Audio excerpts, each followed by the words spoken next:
La CFTC a récemment émis une assignation à Coinbase dans le cadre de son enquête sur Polymarket. Alors qu'est-ce que ça implique? On en parle dans un instant. Le Crypto Daily. Mon nom est Benjamin Cohen. Et vous êtes bien sur le Crypto Daily. Le podcast qui traite de l'actualité crypto, NFT et métaverse. Dans vos oreilles, chaque jour, du lundi au vendredi. Salut, c'est Thomas du Crypto Daily, et j'espère que vous allez bien, et c'est donc notre actualité principale aujourd'hui. On parlera aussi de la potentielle vente de Bitcoin des États-Unis, avant d'évoquer une affaire de mining illégale en Thaïlande.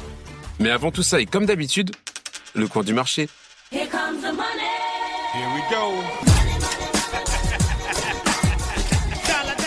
On termine la semaine dans le vert sur le marché des crypto-monnaies. Le Bitcoin augmente de 1,6% sur les dernières 24 heures, pour un prix de 94 755 $. L'Ethereum stagne avec une très légère hausse de 0,1% et se situe à un prix de 3 301 $. Le XRP augmente de 0,3%, tandis que le BNB baisse de 0,3%. Le Sol et le Doge augmentent respectivement de 0,3% et 1,3%. L'ADA gagne 4,7%. Et enfin le Tron chute de 0,8%. Coinbase est cité à comparaître par la CFTC. La CFTC a assigné Coinbase dans le cadre d'une enquête sur Polymarket. C'est par le biais d'une capture d'écran d'un courriel envoyé par Coinbase à certains utilisateurs que l'information a pu être partagée sur X par Eric Conner. Cette assignation s'inscrit dans le contexte d'une surveillance accrue de Polymarket par les régulateurs américains. Et pour rappel, lancé en 2020, Polymarket permet aux utilisateurs de parier sur les résultats de divers événements, notamment sur des sujets allant du sport à la politique. Et l'année dernière, une vague de spéculation autour de l'élection présidentielle américaine a propulsé Polymarket sous les feux des projecteurs crypto. Mais la plateforme a aussi touché le grand public en prédisant la réélection de Donald Trump. Notons quand même que la CFTC a intenté une action en justice contre Polymarket dès 2022. Elle affirmait à l'époque, sans surprise d'ailleurs, que la plateforme de prédiction basée sur la blockchain n'avait pas enregistré ses services auprès de l'autorité de régulation. Et à la suite d'un règlement de 1,4 million de dollars avec la CFTC, Polymarket est officiellement devenu interdit aux citoyens américains. Et alors que l'on pensait l'affaire réglée, l'élection de Donald Trump a tout changé. En effet, peu de temps après la victoire de Donald Trump, le FBI a perquisitionné l'appartement du PDG de Polymarket, Shane Coplan, à New York. Quelque temps après, un porte-parole de Polymarket a affirmé en réponse qu'il s'agissait d'un acte de rétribution politique. Et désormais, l'enquête de la CFTC vise à déterminer si des utilisateurs américains ont pu accéder à Polymarket en violation de l'accord réalisé en 2022. De son côté, Coinbase pourrait être simplement tenu de fournir des informations sur les comptes de certains utilisateurs à la CFTC d'ici le 15 janvier 2025. En tout cas, le message envoyé par l'exchange indique que la bourse peut être tenue d'envoyer des informations à la CFTC en fonction des procédures légales qui pourraient avoir lieu au cours de la semaine suivante. De son côté, Polymarket n'a pas immédiatement répondu à une demande de commentaire de la part du média Decrypt, mais ce début d'année pourrait quand même être sous le signe de la positivité. En effet, l'administration Trump devrait prendre le contrôle de la Maison-Blanche dans moins de 2 semaines et l'examen minutieux des entreprises du secteur pourrait changer sous sa direction. En attendant, la citation à comparaître envoyée à Coinbase suggère quand même que la CFTC poursuit bien son enquête. Odol Consulting est un cabinet d'expertise comptable fondé en 2022 par Houssen Issoufali. Tokenisation, drop de NFT, levée de fonds en crypto, générer des revenus dans un métaverse ou encore investir dans la trésorerie excédentaire en DeFi. Le cabinet a développé une vraie expertise sur toutes les verticales du Web3. L'approche sur mesure de Odol Consulting permet d'offrir une expérience client et une expertise financière sans précédent pour permettre à ses clients de se concentrer sur le développement de leurs activités. Retrouvez-nous sur www.odol-consulting.com. Les États-Unis vont vendre 6,5 milliards de dollars de Bitcoin. Je ne vous apprends rien, grâce aux nombreuses saisies judiciaires, les gouvernements du monde entier peuvent parfois acquérir des quantités significatives de Bitcoin. La France, par exemple, a adopté l'habitude de les vendre directement aux enchères, tandis que d'autres pays préfèrent conserver ces fonds sur une plus longue période. L'Allemagne, par exemple, a gardé plus de 50 000 Bitcoins pendant plusieurs années avant de les revendre à environ 60 000 $ l'unité. De même, certains pays, comme la Chine et les États-Unis, détiendraient chacun environ 200 000 bitcoins. Mais cette semaine, une vente massive a été approuvée par les États-Unis. Concrètement, le département de la justice des États-Unis a approuvé la vente de 69 370 bitcoins, soit près de 6,5 milliards de dollars. CDB, un influenceur connu pour dévoiler des actualités avant la majorité des médias, qui a révélé cette information dans sa dernière publication sur X. Il précise que ces bitcoins proviennent du démantèlement du marché noir Silk Road et qu'elle a été prise le 30 décembre 2024. Notons que cela fait maintenant plus de 4 ans que le département de la justice américaine conserve ces fonds. Évidemment, la décision de les liquider seulement 2 semaines avant l'investiture de Donald Trump à la Maison-Blanche suscite des interrogations. En effet, cet événement a une double symbolique. D'une part, ces fonds proviennent de Silk Road, dont le fondateur a été condamné à la réclusion à perpétuité sans possibilité de libération en mai 2015, mais d'un autre, Donald Trump a promis de le gracier dès son premier jour au pouvoir.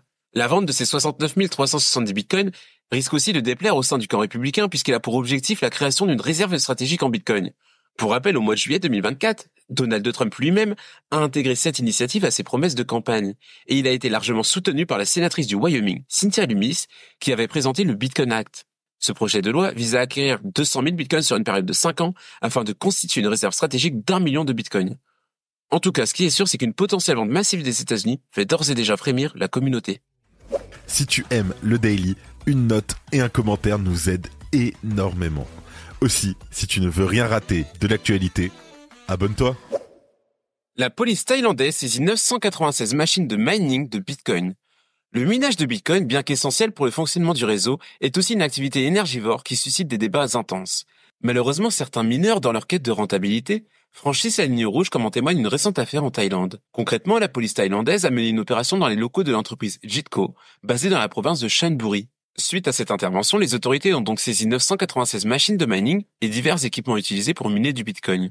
Selon les enquêteurs, Jitco aurait manipulé ses compteurs électriques pour exploiter illégalement l'électricité nécessaire à ses opérations de mining. L'entreprise est donc accusée d'avoir consommé clandestinement des centaines de millions de bahts, l'équivalent de plusieurs millions de dollars. Un employeur non identifié a déclaré que le vol d'électricité avait lieu principalement la nuit, tandis que le compteur fonctionnait normalement le jour pour éviter de susciter des soupçons. Pour l'heure, les autorités enquêtent toujours sur les responsables de cette fraude et prévoient de lancer des mandats d'arrêt prochainement. Pour rappel, le mining de Bitcoin repose sur le protocole Proof of Work, une méthode gourmande en énergie où les mineurs utilisent des machines puissantes pour résoudre des problèmes mathématiques. Et si cette technologie garantit la sécurité et la décentralisation du réseau, elle soulève aussi des préoccupations environnementales. Et ce, à tort ou à raison. D'ailleurs, nombreux sont les pays qui tournent le dos au mining, par exemple la Chine a interdit le mining en 2021, à l'instar de l'Iran. À l'inverse, certains lui tendent les bras. C'est le cas du Salvador, mais aussi de la Russie qui autorise partiellement le mining de crypto. Néanmoins, le pays interdit quand même cette activité dans certaines régions qui font face à de nombreux défis énergétiques. Et alors que les régulateurs du monde entier intensifient leurs efforts pour encadrer le mining, cette affaire rappelle que les abus ne passent plus inaperçus. Et le futur du mining dépendra donc de sa capacité à trouver un équilibre entre rentabilité, transparence et durabilité. Et voilà, c'est fini pour nos 3 news principales du jour, et on passe maintenant aux brèves. Circle fait don de 1 million de dollars au comité d'investiture de Donald Trump. Jeremy Allaire, PDG de Circle, a annoncé une donation de 1 million d'USDC au comité inaugural de Donald Trump. Des entreprises crypto comme Ripple et Coinbase et des géants technologiques tels qu'Amazon et Google ont également contribué. Nouveau scandale dans la gestion des dépenses de la faillite de FTX. Une créancière de FTX accuse les avocats et la direction de dépenses excessives dans la liquidation, citant des hôtels luxueux et des frais de transport exorbitants. Elle appelle le juge à examiner ces abus pour garantir l'équité entre les créanciers. Les meme coins en chute libre. Ces derniers jours, après une hausse spectaculaire en 2024, le secteur des meme coins enregistre une baisse de 34% en un mois, surpassant la correction de 9% du Bitcoin. Donald Trump sort sa 5e collection de NFT sur Ordinals. Donald Trump a lancé sa 5e collection de NFT sur Bitcoin grâce au protocole Ordinals. Cette série exclusive de 160 NFT est initialement réservée aux collectionneurs possédant 100 cartes de l'édition Mugshot. Et on termine par Polymarket qui crée une fois de plus la controverse. Polymarket est critiqué pour avoir hébergé des paris sur les incendies californiens, notamment sur leur propagation, leur contrôle et leurs répercussions. Cela suscite des inquiétudes quant à l'incitation à des actes nuisibles. Et voilà, c'est la fin de ce résumé de l'actualité du jour. Moi, je vous dis à vendredi prochain. On fait une petite pause. Évidemment, pensez à vous abonner pour ne pas rater le suivant, qui sera d'ailleurs un petit peu spécial. Rendez-vous aussi sur Twitter et Instagram pour d'autres contenus d'actualité exclusifs. Je crois que j'ai tout dit. Faites attention à vous. Et moi, je vous dis à vendredi prochain. C'était Benjamin pour le Crypto Daily. Merci et à très vite.